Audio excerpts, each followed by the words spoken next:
One of the many criticisms leveled at Hefner is the charge of blatant materialism. Now, he doesn't really deny it. He's proud of it and says that the rest of America should loosen up its collar and learn to enjoy life. He's enjoying it. The big bunny, the airplane you just saw, cost $5.5 million. His new mansion on the West Coast cost about $2 million to buy and another couple of million to fix up to fit his taste. It came complete with its own redwood forest. Tell me about this forest and the grounds. Well, this is supposedly the largest redwood forest in this part of the country because redwoods are not naturally indigenous to Southern California. And it kind of completes the total setting, which for us it really is an island separate and apart from the outer world. See, I think that's one thing that man can do that other animals can't do, you know, is control the environment you live in and change it. And what I've tried to do is take a lot of the waste and the hassle out of it so that I can do the things that I want to do with the minimum of waste and the minimum of bother. The animals are a surprise to me. Why? Well, I suppose the roots of it are from childhood when I was very much into pets and animals.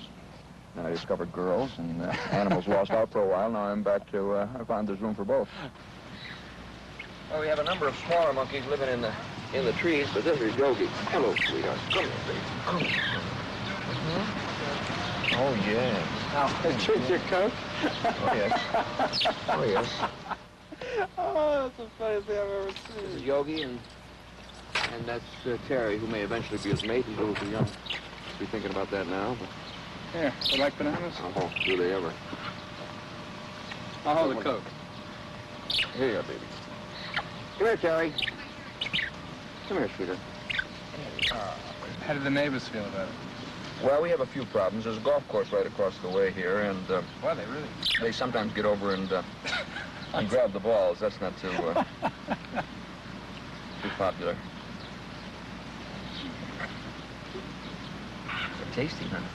Why is he so tasty? Like, this is the best. He doesn't want peanut shell. One of the nice things about the animals here is the fact that they don't hassle each other. We have dogs and monkeys and birds and fish and the llama, and they all live in very happy cohabitation. I think there may be a lesson there for humankind. You've really constructed a kind of a Shangri-La here. As a matter of fact, that's what we call it. It really works like that. The rumor is out, as a matter of fact, among my friends, that when you leave the grounds, you visibly age, which keeps everybody hanging in. Well, I was kind of put off when I first looked at the house because it didn't have a swimming pool or a tennis court, and that turned out actually to be a blessing because we were able to do the pool in a very original fashion. I don't think that a typical Hollywood pool would really fit with the surroundings. So we were able to do it in a very natural way and get the feeling that it continues into the ponds and waterfalls. It has turned out to be, for a variety of reasons, the most popular spot on the grounds. I've heard. All that heavy emphasis on health that's going on. That's what it must be. It is just so gorgeous. It's a little piece of heaven just put down. Which shouldn't be denied to anybody, do you think? I mean, if you work hard, as Mr. Hefner has, he must have done, and lots of his associates, why shouldn't he have create his own world for himself? I'm sure everybody would like to.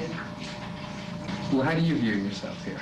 How do I view myself here? And what's your function? Well, it's a little bit difficult for me because I'm just a friend. And I can't think of myself as a sexual object any more than if I'd modelled clothes for Vogue, except that I was showing my body. Didn't you tell me once you had eggs thrown at you? Yeah, exactly. I mean, I experienced something a bit nasty. Once I was doing a promotion for Playboy in a very well-known store in London, and I got onto this stand and I was ready to autograph my centerfold when suddenly something came and hit me in the face, and it was raw eggs. Do you think that little girls should aspire to growing up and becoming playmates? Well, after realizing all the pleasure I've given to my parents, I don't see why not.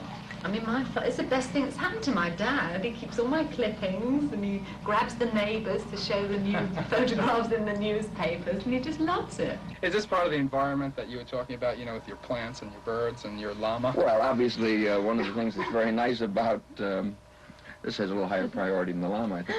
But one of the nice things about Playboy is that it does include a great many very attractive women, and I enjoy that as much as any part of it. And do they ever feel kind of like they're losing their identity being here? I don't think so. I mean, that's a common assumption, and I think that is more from the outside looking in than is really the case inside. I think each one is an individual and has their own particular feelings. Some of them are insecure, and some of them are very much together. You know, gadgets seem to play a real part in your environment. I know you have the circular bed in Chicago. You have all kinds of gizmos here. You showed me in this place. How come? Well, it's kind of the age of the gadget, I guess, and there's a certain James Bondian kind of quality about both mansions. But we use it for living and loving, and Bond uses it for killing. But I am, you know, I'm a game nut, and that started early, and I'm into a variety of games, and we have a game room both here and in Chicago. I challenge you. You want fireball? I don't mind if I... Oh, no. Match it up. Even Step down for the occasion. Ladies, you want to excuse us here? We're going to try a little fireball.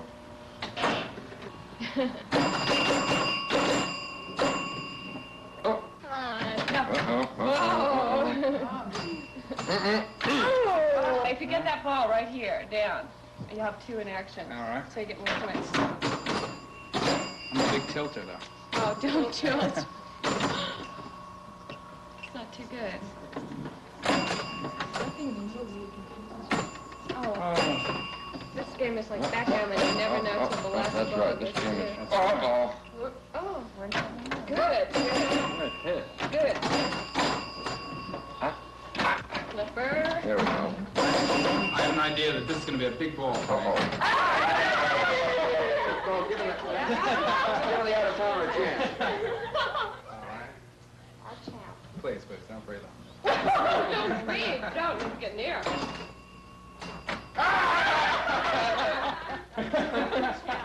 That's it. I'm up here to introduce you to our new 1974 Playmate of the Year and present her with a few gifts. Miss Cyndi Wood.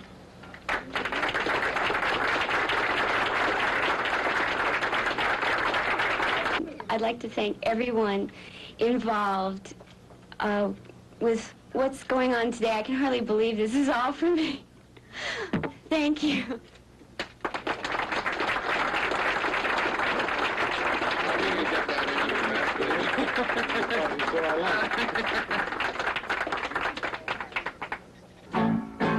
I don't know just what's happening.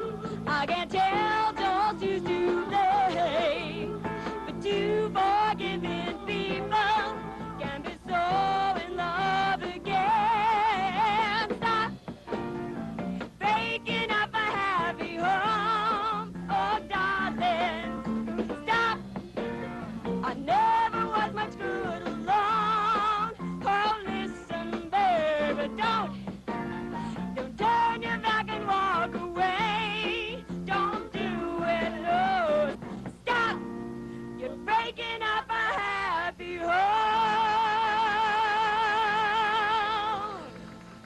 Thank you. Is he a sexist? Is he a hedonist? Is he a good guy? He can talk for himself. Hefner in the flesh right after this.